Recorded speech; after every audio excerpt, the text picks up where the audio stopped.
Right, hey guys, how we doing? Kind of new, kind of not. I usually react to NC Hammer's videos on Naruto, and I remember him saying he had another channel called the Weeb Commander. So this is off of the Weeb Commander, ranking your anime hot takes. I really enjoyed his Naruto hot take ranking video he did on NC Hammer 23. So I was like, rah, let's see what he has to say on other anime as well. See if he is as knowledgeable as he says, or has an opinion on these things, like he says. Let's do it. Opinions. We all have them. Oh yeah, Otherwise, how could you claim to be an anime fan? it's true. You've got to have one. If you're not heavily opinionated about 90% of the things that happen in the anime and manga world every single day, then really, Are you even a fan?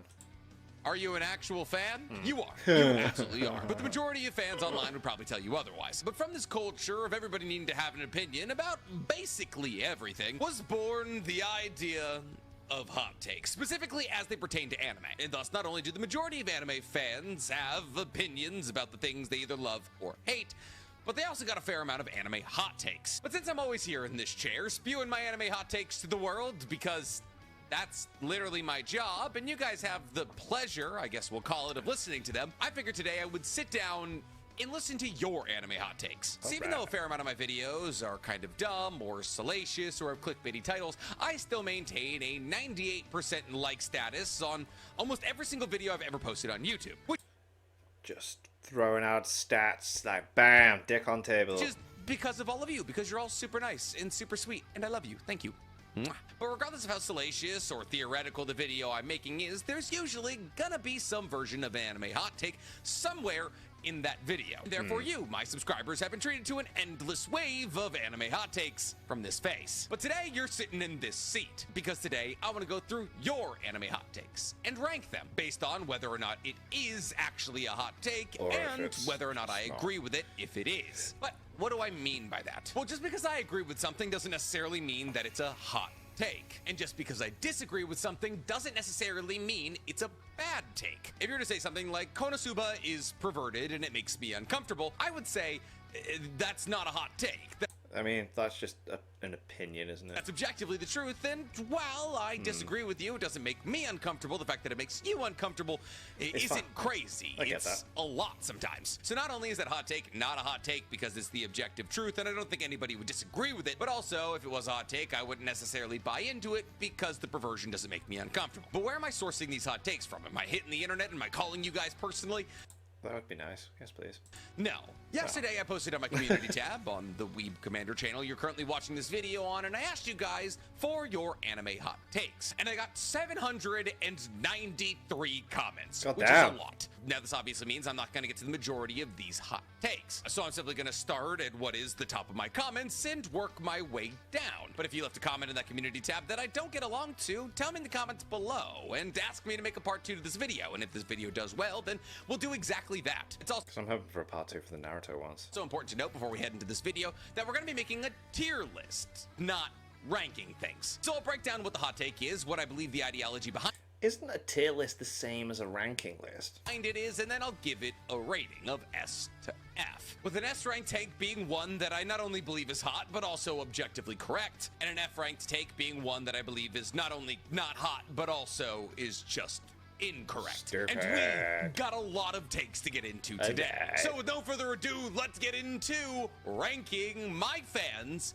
anime hot takes. But before we get to ranking anything, guys, please, for me, like this video, subscribe to the page, and hit that noti bell. And if you guys like the idea of me just spewing hot takes about anime and manga, go ahead and follow my anime podcast, Otaku's Anonymous, Otaku's where me and Danny Anonymous. Mata break down everything that happened in anime and manga this week. It's available on YouTube, Spotify, and Apple Podcasts. So, like I said, we had 793 comments in response That's a to lot. our That's a anime hot lot. take garnering post. And while we've already done a video like this for my other channel, NC Hammer 23, on that post, all I asked for was Naruto and Yep. Boruto hot Very takes. good But video. as this page covers all anime and manga, I just asked for anime hot takes in general. And boy oh boy, are some of these takes general, including the #1 comment on this post, which was given by Sergio Ordonez 6769, whose comment says, a story being complicated doesn't instantly make that story good, and a story being formulaic and simple doesn't automatically make a story bad. Now, I believe this hot take is filled with objective half-truths. Like, this take is... Yeah, but, like, what's it about? You can't just put a broad statement like that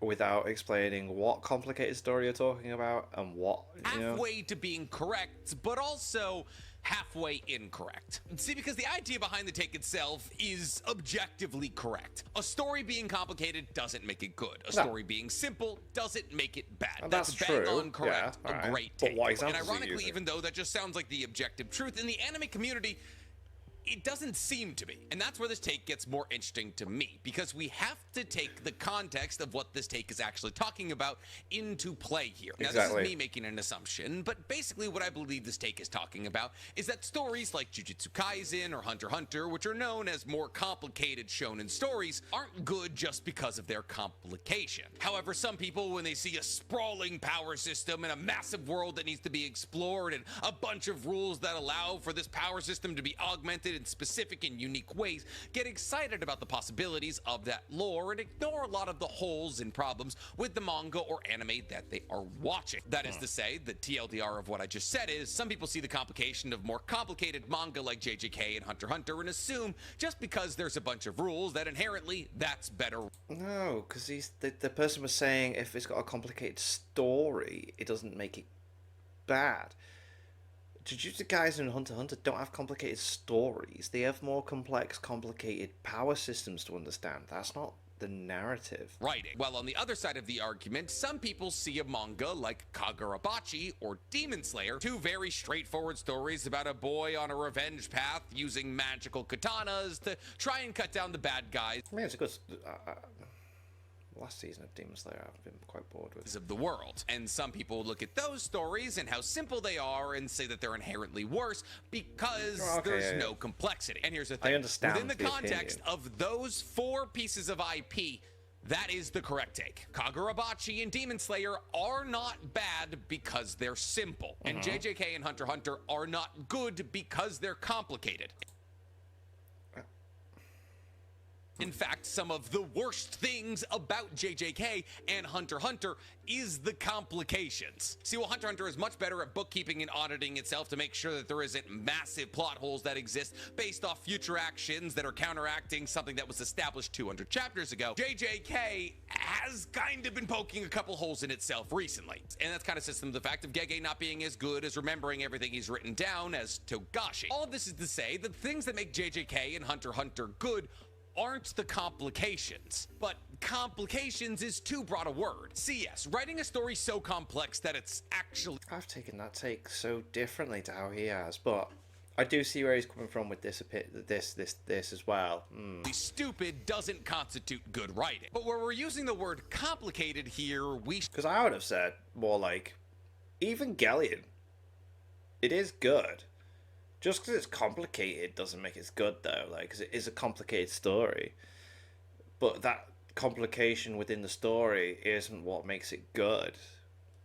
That's the thing I'd use, and then I'd use Demon Slayer as a simplistic, like, one that's actually pretty decent, but just because it's simple doesn't mean it's bad. Should be using a series of different, more descriptive words. See, JJK has a vast, unique, and nuanced power system that does objectively have a lot of rules, some of which that are currently possibly being broken. And the complexity of that power system, while it doesn't necessarily make the manga better because of its complexity, lends to more unique scenarios in the manga that can possibly be more compelling to individuals reading it. See, because when you have complexity in a story, there's more layers to it. And the deeper, more complex, and fleshed out a universe is, the more an individual can relate to that IP, as they can find pieces of themselves in that story. But this doesn't mean that you can't find complexity in what people would identify as a simple story. I would have even used, like, Solo Leveling, like, the first season of Solo Leveling as an example of a very simplistic story being good. Like, just because it's simple doesn't mean it's bad.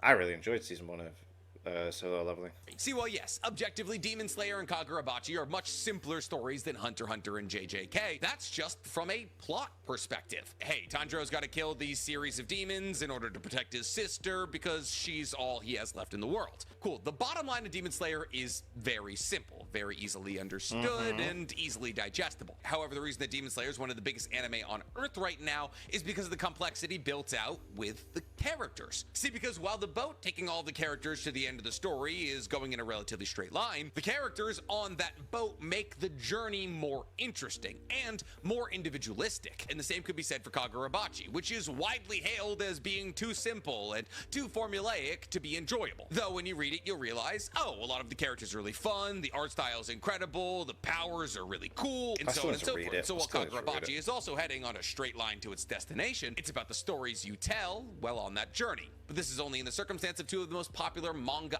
IP on Earth right now. Because here's the thing, simple can be boring. I personally don't really watch isekai. Well, of course it can.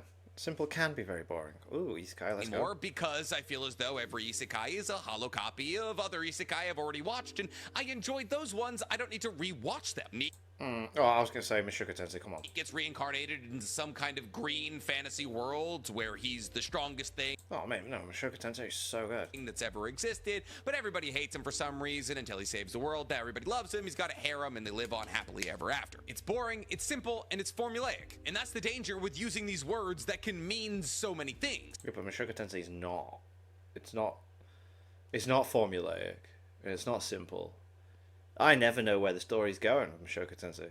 Because formulaic and simple is inherently boring. So aspects of incredibly popular IP like Demon Slayer and Kagurabachi are what some would identify as simple or formulaic. The reason that Kagurabachi and Demon Slayer are successful when so many of these other boy gets a katana and tries to fight the world stories aren't is because Kagurabachi and Demon Slayer actively differentiate themselves from those masses by not being simple or formulaic, just outside of the confines of the core plot. But at the end of the day, I get what this is saying. Complication doesn't mean good, simple doesn't mean bad. And I agree with that sentiment, though I don't necessarily believe it's as hot a take as people think it is. So we're gonna go with B tier. Up next, we have another entry from Sergio Ordonez, going 2 for 2 at the top comments of this post. As he goes on to say that 90% of the time when people say bad writing, all they mean is that they didn't like it, but can't figure out why. Now this is a hot take, and it's also not necessarily one I agree with.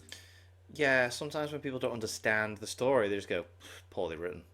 It's like, no, you misunderstood. But there's also absolutely a kernel of me that does, in fact, agree with this. Because while, yes, there's absolutely people who will pick up JJK, get confused and say, it's poorly written and put it down. And while those people are objectively wrong because JJK is very well written. It is. They're also kind of right. See, one of the biggest complaints that I have about JJK is that it makes the information in its manga borderline inaccessible to the casual reader. And do you want to know how I can prove that? I exist. That is to say that I and many other pages like me exist to break down complicated and complex manga for your average casual reader. Now, I'm not sitting here and if people didn't watch that, then there wouldn't be a necessary need for it, and then thus, yeah, there is slight complications. Coming at anybody's reading comprehension. If there's a complicated chapter of JJK, Hunter x Hunter, even a complicated chapter of Boruto, sometimes I'll have to reread it a couple of times to truly figure out what's going on. And considering the fact that manga is supposed to be consumed casually, the fact that there is some manga out there that people feel as though they have to put an active effort into to understand means that there's an aspect of that manga that's poorly written. I mean, yeah, with JJK, I did have to stop reading as... I would just take my phone. When I was really getting into it, I was really enjoying this at first. I would just go to the pub down the road as an excuse to, like, get out and, like, buy a drink, and then get my phone, load up a chapter of Jujutsu Kaisen, be reading it, get something to eat, put that down, then buy another pint, finish another chapter, then go home.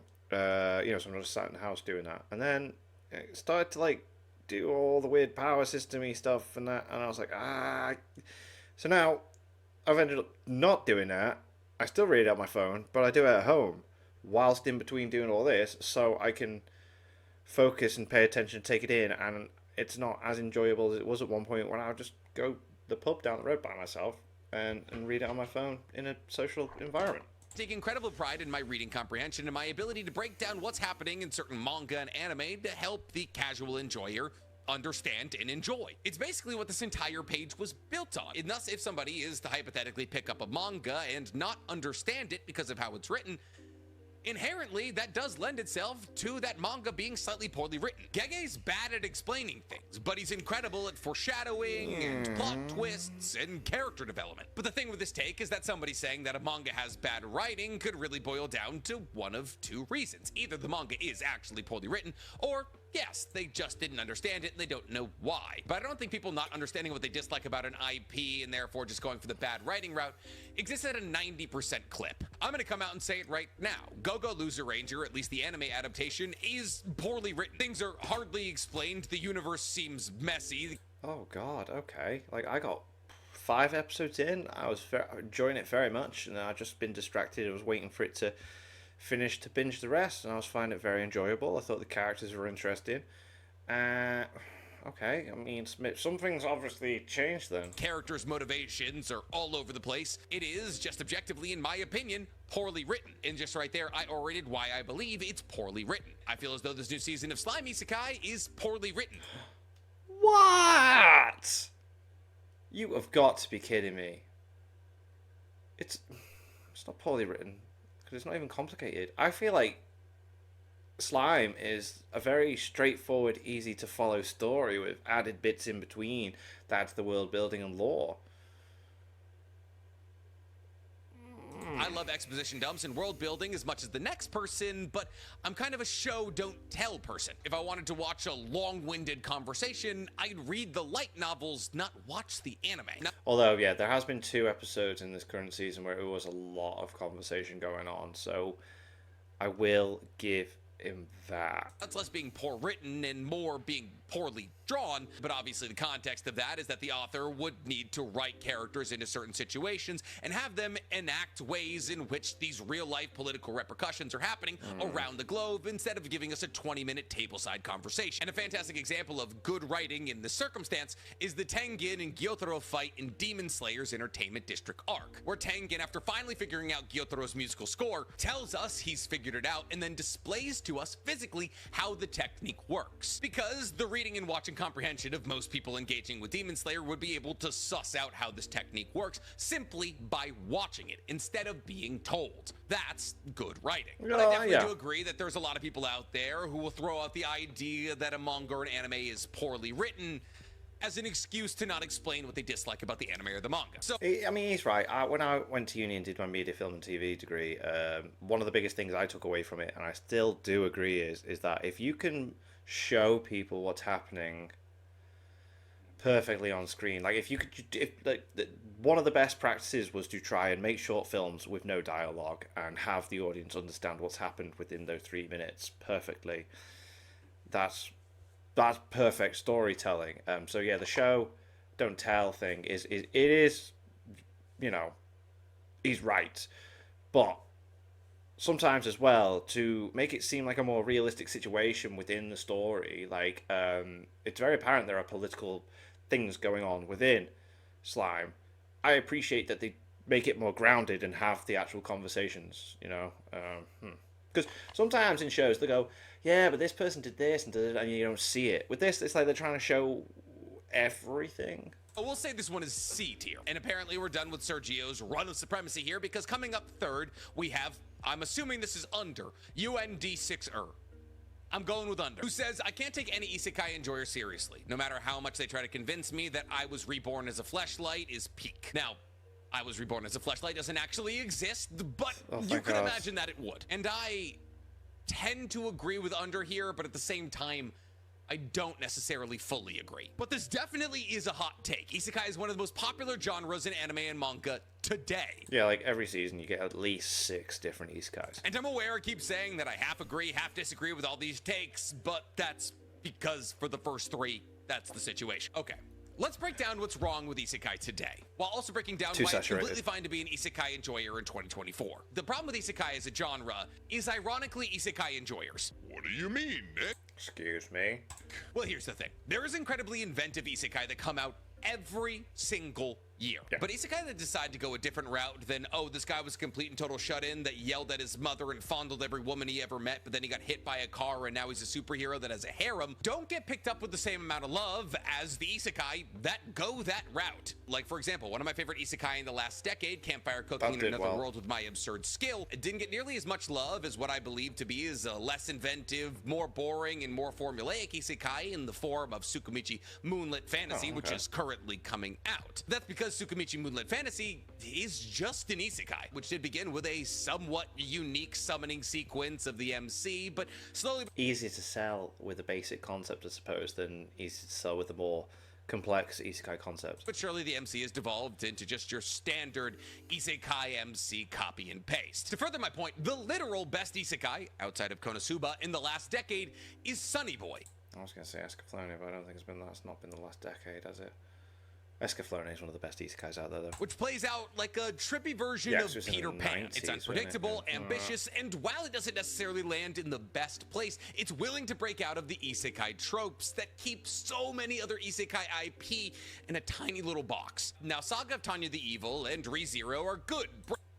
They are good. They're great. Breakout moments of the isekai genre that break away from your standard trope of the MC being this all-powerful, god-eating, woman-collecting monster. Yeah. And those are a breath of fresh air, but those only happen ever so often. By and large, your average isekai fan is looking for things like Overlord, Mushoku Tensei, Eminence in Shadow. Eminence in Shadow, say it. Or more recently than not, The Eminence in Shadow. Yeah, we got it. And when you talk to the people that enjoy these baseline isekai, they're gonna give you lines like, oh, in The Eminence in Shadow, the MC has a harem of 12 girls, but he doesn't want the harem of 12 girls. He just wants to be able to survive a nuclear explosion.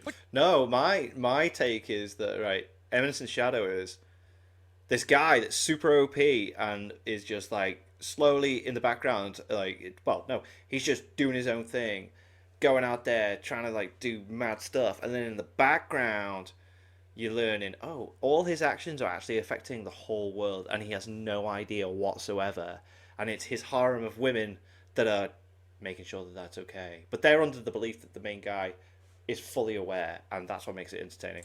I guess is fine. I'm never going to fault anybody for enjoying that, but it's not that creative. And thus, in essence, if you've seen what... Are you kidding? Eminence in Shadow is very creative. The whole idea that he's like, I am amazing, and I'm doing this and the other, and I'm going to fight this guy, and I'm going to kill this person, and I'm going to hide in the shadows and do this, but then it's like, everything he does affects the world, and he doesn't even know, but he's pretending and plays it off that he does. It's great. And then the concept at the end where it's like, there are the reason people get it starts having its own explanation as to why people get isekai in different places, and it's brilliant. One of these baseline isekai, you've kind of seen them all. Not to mention the perpetual issue that happens with all isekai, that usually it's a man in his 20s or 30s reincarnating as a 14-ish-year-old boy, now surrounded by 14-ish-year-old girls that are part of his harem. Looking so directly at you, Mushoku Tensei. How though? Why? What? He got reincarnated as a baby, for one. And then he's growing up with the memories of his past life. He doesn't even have a harem of women. Far from it. He's constantly depressed and sad that like he's falling in love with people that leave him all the time. I don't think he's actually watched Mushoku Tensei. And thus, if that makes you feel icky, it probably should, then yeah, it's going to be hard to enjoy isekai. But here's the thing. There's a lot of really good aspects of even the worst isekai. Isekai, after all, was my favorite genre for the majority of my years as a weeb. And thus, the idea of not being able to take somebody serious because they enjoy a genre of anime, I just can't get behind. Yes, does the isekai genre probably lend itself more than any other genre of anime to the more controversial aspects of anime? Yeah. 100% yes. But if you want to talk to me about season 1 of SAO, the entirety of Konosuba, I love it so goddamn much, the first 2 seasons of The Time I Got Reincarnated as a Slime, or the first 2 seasons of Log Horizon, yeah, I'm gonna be right there with you. So because I believe that isekai enjoyers probably get too much hate because of the very loud minority of them that scream about how Rudy having a harem of underage girls is... He doesn't even have that though. What's going on here? What is going on? So if we talk about... This is bothering me because I'm really enjoying Mushoku Tensei and I don't get it. doesn't have a harem at all. If anything, because he has a group of people within the school that he goes to at one point, like later on in season 2, where it's like he's got a god, he's got a guy that's gifted with physical strength, who then they've adopted a child to help him learn his stone magic so that a younger person can learn better and blah blah blah. Then he's got the 2 twin animal girls, and he has no kind of, they're just in the school and like help him out with stuff. That's it. Then there's Sylvie, who he ends up marrying. So cool. Let's just go through the females. Roxy is not in the show with him at all for a very long time. Eris is the first love interest, but again, it's just Eris and the dude with the bandit thing on his head. They all quest together, all 3 of them, and then she eventually leaves. When does he have a harem? Or does that come later in the story? Has he read further ahead in the light novel or something? Even at the beginning, it's just him, his mum, and Paul. And then Sylvie is a kid. Roxy teaches them. There's the maiden that has nothing to do with Rudy. She ends up like having it off with Paul. I'm so confused with his takes on Mushoku Tensei. This is weird. Actually super chill if you get to know him as a character. And don't get me wrong, I this guy's awesome. I love watching his videos. I love it. But like when I do reactions, I don't like to just nod and agree with everything that's being said on screen. I like to have the discussion. I am not attacking the Weeb Commander here. I have my opinions as well. That's like he said, we all have them. Character, and because I believe anime fans should be allowed to enjoy whatever it is they want to enjoy, you know, so long as it isn't actively promoting pedophilia, I'm gonna put this take in D tier. But let's move on to something that's not isekai, because whenever I talk about isekai, the comments get real angry. To a comment left by Res557 that says, Hunter x Hunter could have been bigger than One Piece if it didn't have all those big hiatuses. Now, yeah. No. I don't think so. Obviously the author kept getting ill, so I appreciate the fact that like he just took the time off to better himself and get better and look after himself.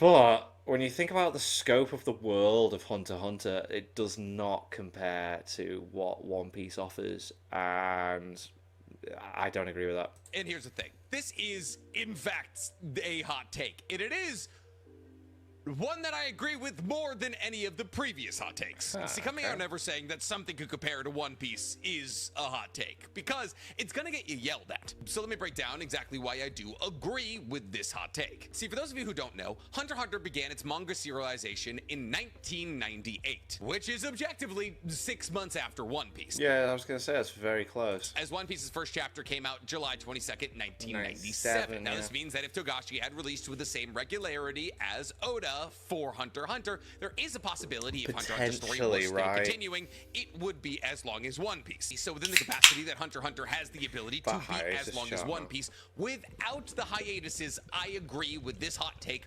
wholeheartedly. But Nick, that seems like a super political answer. Why are you skirting around something? Well, that's because Hunter x Hunter, as it currently stands, is only 400 chapters long, while One Piece is closing in on 1,200. That's not actually true. It's only on chapter 1,115. Light work. But this means that One Piece is now 2.5-ish times larger than Hunter x Hunter. Closer to 3 times longer than Hunter x Hunter, which is insane. Now, do I believe that if Togashi was fully healthy that we would get 300 to 400 chapters of Dark Continent exploration? Yes. Absolutely, I do. I believe that if Togashi was fully healthy for the entirety of his writing of Hunter x Hunter, that where we currently are... I suppose, yeah, he would be more dedicated into it and be coming up with more plot points and setups for the Dark Continent and that. All right. Or in the manga is about the halfway point for the story. As the Dark Continent has yet to be explored, Dawn Freaks has yet to be discovered, and oh yeah, the Succession Contest arc isn't even over yet. I believe if we spend anything less than the amount of chapters we've already spent on the V6 countries on the Dark continent, that would be a crime against Hunter x Hunter. Because it's important to note here that the V6 countries, the entire Hunter x Hunter world as we knew it, exists in essentially what can be compared to Lake Superior in America. So if we don't get an equal amount of time exploring what is now objectively the rest of the actual world outside of a lake than we did exploring the world inside said lake, then that's a grave injustice to what Hunter x Hunter was building towards. Let me tell you right now, Togashi does not have 400 chapters left in him. The man is 58 years old. This manga started 25 years ago. But without all of these hiatuses, could Hunter x Hunter have been as great as One Piece? I mean, when you put it that way, potentially, yeah. Maybe.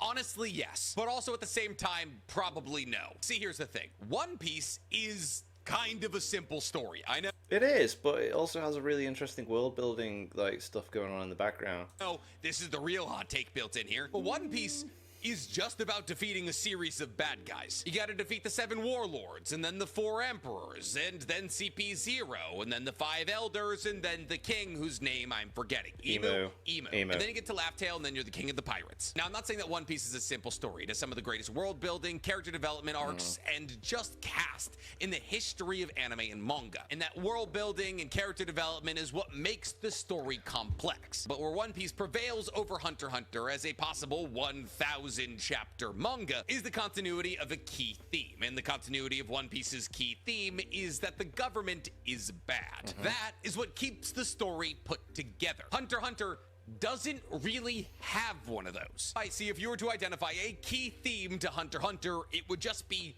exploration is good. See, because here's the thing. If we are truly identifying where the anime ends, which is about chapter 323 in the manga, as the half-ish point, the MC switches from Gon to Kurapika, which is incredibly indicative of the lack of a key central theme running through the entirety of Hunter x Hunter. But that's not necessarily a problem because... Yeah, that's something like, it's like, even though Gon's meant to be the main character, he doesn't drive the story. You could carry on Hunter x Hunter with any of the other cast potentially, you know, and obviously we see that, like, Kurapika takes main character when Gon does his hair thing and he's nearly dying, and he's like, right, okay, cool.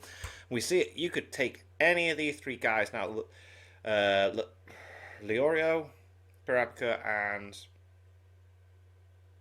Prep, but they all have really interesting stuff going on anyway. Like, so take Gon out of the picture, Hunter x Hunter can still continue. So I don't even know what my point I'm trying to make. All the characters, especially the main cast of Leorio, Kurapika, Gon, and Killua, are all very compelling characters who could be the MC of the story because they're just that interesting. The lack of it's Killua that takes main character after Gon. Sorry, I'm correcting myself there. Killua's on deck.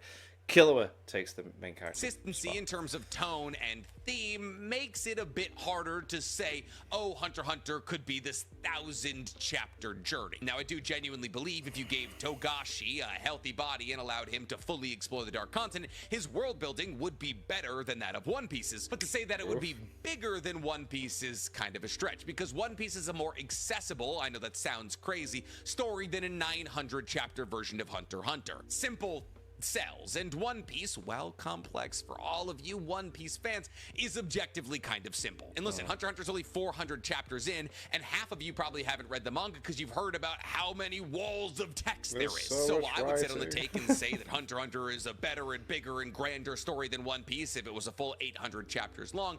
I don't think the majority of people would agree with that take. So we're gonna put this take either high B or low A. Let's go with low A because we don't have anything in A yet. Okay. We also don't have anything in F yet, which is where this next take comes in. I know I'm spoiling it, but here we go. Right. Tired Second says the story being heavily criticized shouldn't automatically make the story bad, which is a hot take, but is just one I don't agree with. A story being heavily criticized means the story is probably bad. What? But within the confines of the anime space, I kind of see what Tired Second is saying here. Take, for example, MHA, which is heavily criticized because of its fandom. See, a lot of people will see MHA as an IP and then see its fandom and go, oh, I don't want to be a part of that, and now I feel worse about that IP because of who supports it. That level of criticism shouldn't even be acknowledged. If you haven't read and interacted with the IP that you're actively criticizing, your opinion is null and void. So while yes, if there's people out there hating on MHA because they dislike the fandom, then no, that criticism doesn't count. But if there's people out there who have interacted with a story and are actively criticizing that story, then that story's probably not good. And here, Yeah, but what are they criticizing about the story? But here's the thing, and I guess I'm starting to understand where Tired Second is coming from more and more here as I'm talking myself through this. Any manga or anime that you currently know and dislike because you believe it's not good and therefore you're criticizing it probably actually isn't all that bad. Why, you ask? Because you know it. See, I vehemently dislike Mushoku Tensei. God, he really does. Oh my God. But I can acknowledge the fact that as an anime and a manga, it's pretty good if you ignore all the massive red flags. See, because I fully acknowledge the fact that Mushoku Tensei's story itself is not bad, but there's aspects of the story that are just a non-starter for me. So my critique of Mushoku Tensei doesn't necessarily mean that the story is bad, it just means the story makes me uncomfortable, and I believe these tropes should no longer exist. Why am I going on this tangent about anime that we know? Well, because if a story is actually really bad and is therefore correctly criticized, then you don't know about it. Dozens of anime come out every single season, and the majority of them are very bad and heavily criticized, and that's why you don't know about them. So a manga and anime can definitely be criticized for the wrong reasons. Those critiques don't necessarily mean the story is bad. But if the story is bad, it's gonna be criticized. So this is a D tier take. Okay. Now, let's get into one of the most ancient and beloved conversations in the entirety of the Okay, anime community. what we got? The dub versus sub conversation. Oh, it really depends. As MacApta has said, dubs are just as good as subs. Oh, no. No. Wait, let's read the rest. Most Western anime fans can't speak Japanese and therefore can't tell if a Japanese voice actor is doing a good/bad job. Most of the time. They say it's just better because they have no real idea, when it's really just down to preference.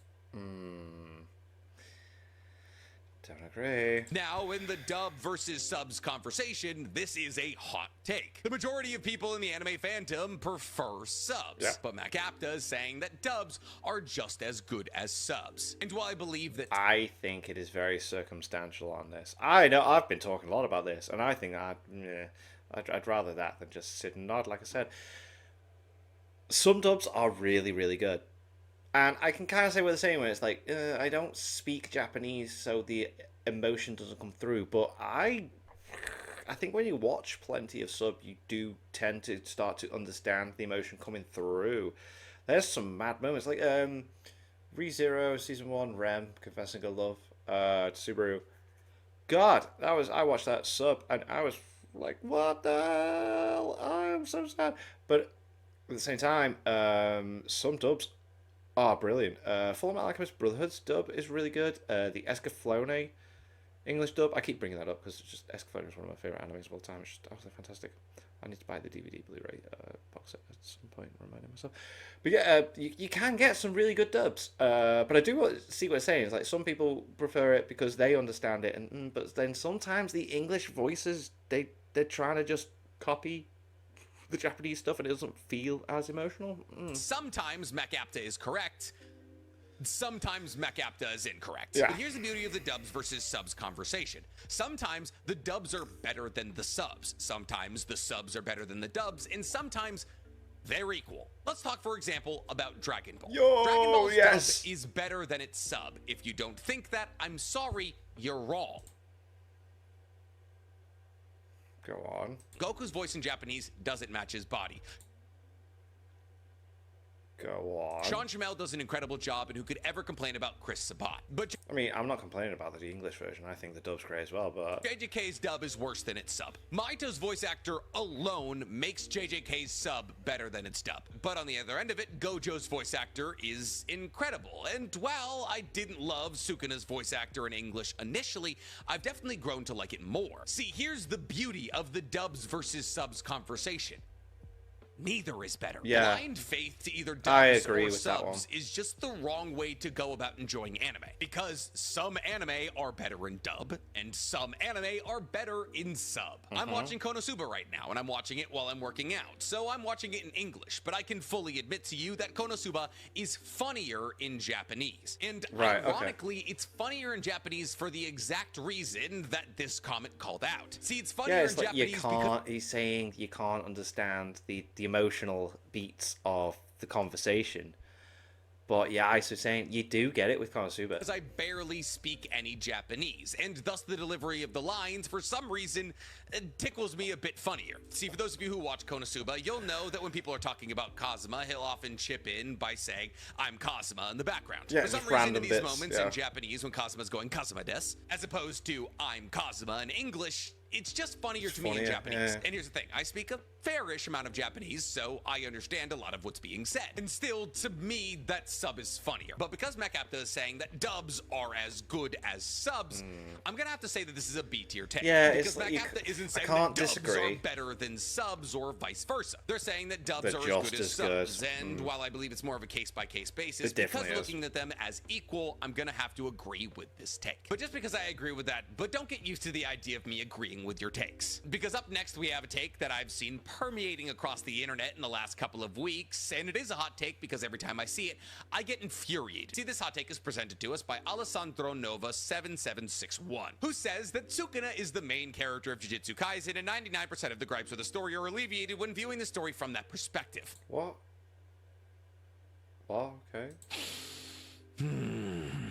Here's the thing. The first chapter of JJK is literally called Ryumin Sukuna. And Sukuna is definitely Gege's favorite character. But he's not the main character of JJK. See, while yes, we can all have collective gripes that Yuji hasn't been in the story enough, Yuji has played a central role in what's now become known as Sukuna Kaisen, aka the last 50 chapters of JJK, because while 15 or so opponents have launched their body towards Sukuna, who is the only person who's gotten knocked down time and And just keeps getting back up to fight him. Yeah, the main character. time again and is still standing.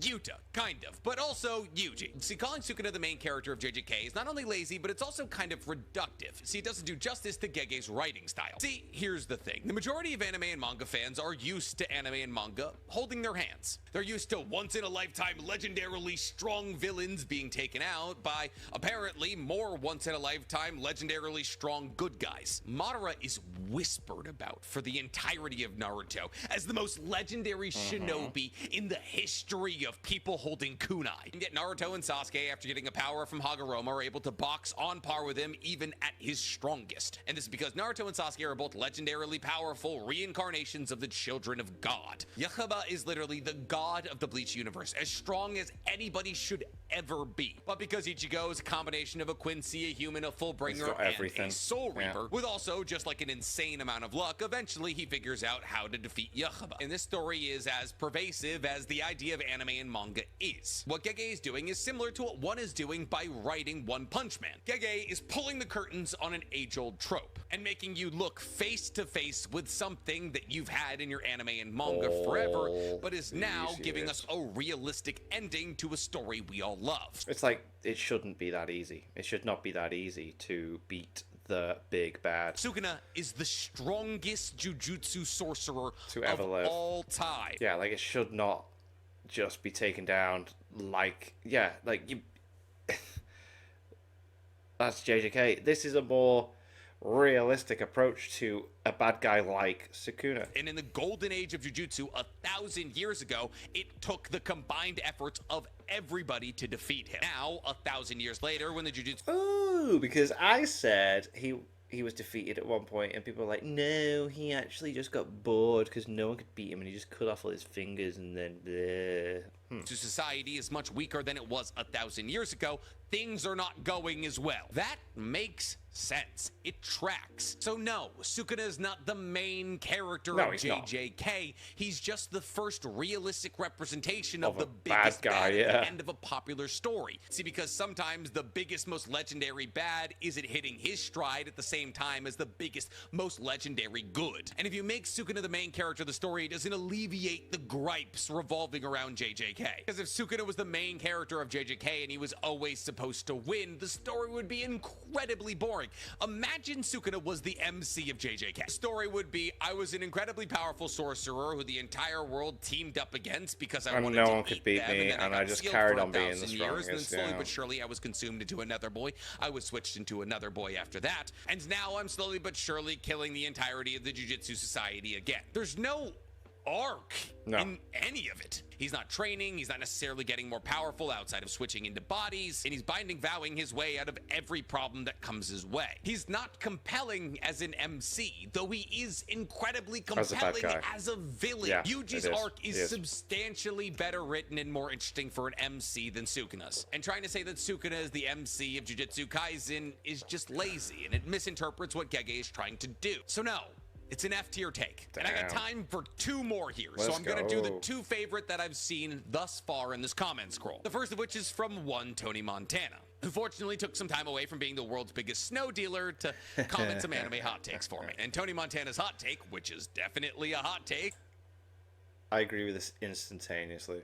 and one that I adore, is that Thorfinn is more inspirational than Luffy. I totally agree with this. Which, if you say to the majority of anime fans, will get you screamed at, but is also an incredible take. See, ironically, both Thorfinn and Luffy's stories are that of perseverance, but their stories are about as different as they could possibly be. See, let's break down Luffy's story because inherently it's easier to break down. Luffy wants to become the freest person on Earth, and the freest person on Earth to him is the king of pirates. And thus Luffy has to make it to Laugh Tale to become the king of the pirates in order to find the One Piece. Because not until you find Gold D. Rogers' treasures can you truly become the king of the pirates. Now, I'm aware that that is an incredibly reductive breakdown of what Luffy's story is. It's basically it. But we can all agree that's the core component of who Luffy is. And thus any perseverance that Luffy has to do is persevering through superfluous things that happen around this goal in order to achieve this goal. And how does Luffy do this? Well, he befriends the people that are nice to him and he beats the people that are mean to him. It's a simple story about rallying against what's wrong and trying to achieve your goals. Luffy is standing up against a fascist government while also trying to achieve the one thing he wants in life. It's inspiring,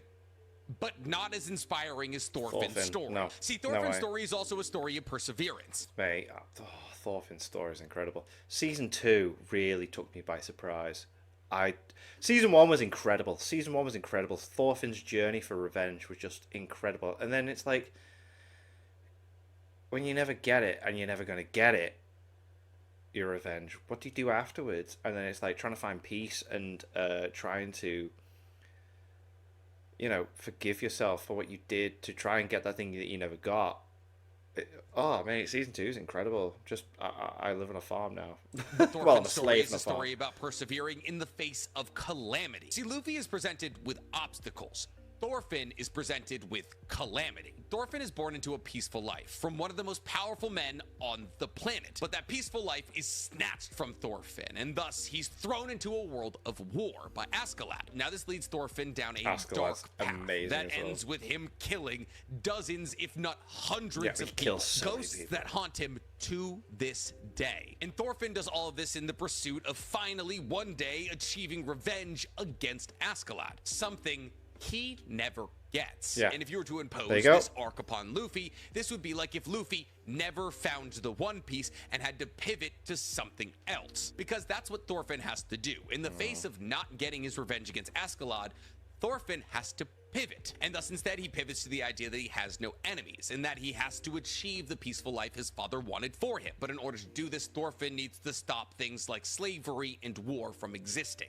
And thus in this manner, Thorfinn's goal is much more wide-reaching than Luffy's. And sure, you can say that Luffy will try to stop a war or slavery whenever he can, and you'd be 100% correct. That is not a core component of who Luffy is. And thus not only does Thorfinn not get what his prime directive is as a child, though Luffy is most likely going to get that, but he switches his goal to something much grander than what Luffy is aiming for, and genuinely I find that more inspiring and more impressive than Luffy's story. But that's because I'm an adult, and Thorfinn comes from a seinen manga while Luffy comes from a shonen manga. See, Luffy's story, while complex and beautiful, is meant for 14-year-old boys. It's easier to digest. While Thorfinn's story isn't really something you can understand and appreciate until you're older. So this is not only a hot take, but also a fantastic one at that, which is why it's getting our first S ranking. Since we're talking about One Piece, let's keep talking about One Piece with our last hot take, which is given to us by the Sam MG, who says One Piece's episode count is actually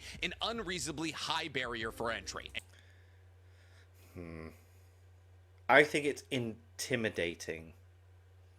Like, I've not watched the anime. I'm manga only. So it was still, for me, it was quite like, what the hell? There's so much of it to get into. Why do I even start? But once you start, you keep going. You really do. And my God, is he correct? So here's the thing. Ironically, this is a hot take. That sounds ridiculous, right? But slowly but surely, this is becoming less and less of a hot take, because the actual people who make One Piece and some of the biggest production companies on Earth have acknowledged that. How do I know they've acknowledged the fact that One Piece's high episode count is a massive barrier of entry for the IP? Well, because they're remaking One Piece. For those of you who don't remember, Wit and Netflix announced that they're going to be remaking One Piece in the form of the One Piece, a reanimation and repacing project to make One Piece match the pacing and animation of new gen anime. So basically, One Piece Kai, is that what it is? Just, yeah. Because here's the thing.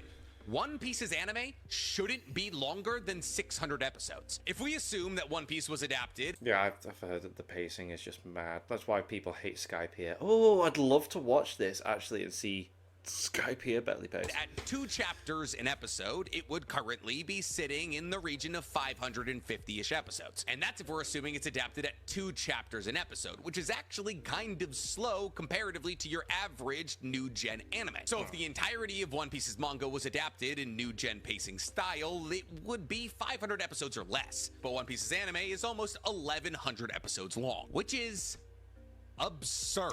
Not only because that's an insane amount of episodes, but because the pacing of the majority of those episodes is 0.85 chapters per episode, which is 12 pages of content for 22 minutes of runtime. That's not good. Wow. And as somebody who's watched 940 episodes of One Piece, I can tell you from a very informed standpoint, that's not good. But a lot of One Piece fans will tell you that they like the pacing because it makes them feel as though they're on the journey as well, which is Stockholm Syndrome, straight up and down. It's literally the only logical explanation. In trying to tell somebody that they need to watch this show that's 1,100 episodes of some of the worst paced anime you've ever seen is a ridiculously high barrier of entry. Whoa. And that is confirmed because they're throwing millions of dollars at remaking the IP. And yet, this is still a hot take, but it is one I agree with, so it's getting the second S rank. And just like that, that's all the time that I have for anime hot takes today, guys. But if you loved this video and you want to see me do more in the future, tell me in the comments below. And while you guys are down there, please, for me, like this video, subscribe to the page, and hit that noti bell. And who knows, maybe if this video blows up and we do part 2, I'll get around to your anime take. That was fun. I enjoyed that. That was cool. Don't get me wrong, when I disagree with people I'm reacting to, I'm not mad at them. Like, I like having the discussion, if you know what I mean. Like, I'd love to get onto, like, podcasts with people and have those discussions now. I'm at a confident place where I can actually do those. Like, I've brought it up before. I was on the Rank Cafe podcast in 2020. Nuxtaku invited me on, and it was awful because I'd never talked to anyone on the podcast. I'd never talked to anyone in a podcast situation, and it was live as well. And I was just like so intimidated by these people with like 200,000 subscribers. I had like 5,000 subscribers at the time. I was just like, what do I do? But now I'd be like, cool, let's have a discussion, let's have fun, whatever. But yeah, that hot takes video was cool, and thank you to my patrons. If you want to have your name at the end of every video, I want to be able to watch Patreon-only reactions such as the original Dragon Ball series. Links in the description. $1 a month is all I ask to help split channels. Greatly appreciate it. Thanks for that, and thank you all for watching. What do you guys think of that? What do you guys think of this? Click like, subscribe if you haven't already. Leave comments below. Let me know what I should watch or discuss in future videos, and I'll see you guys next time.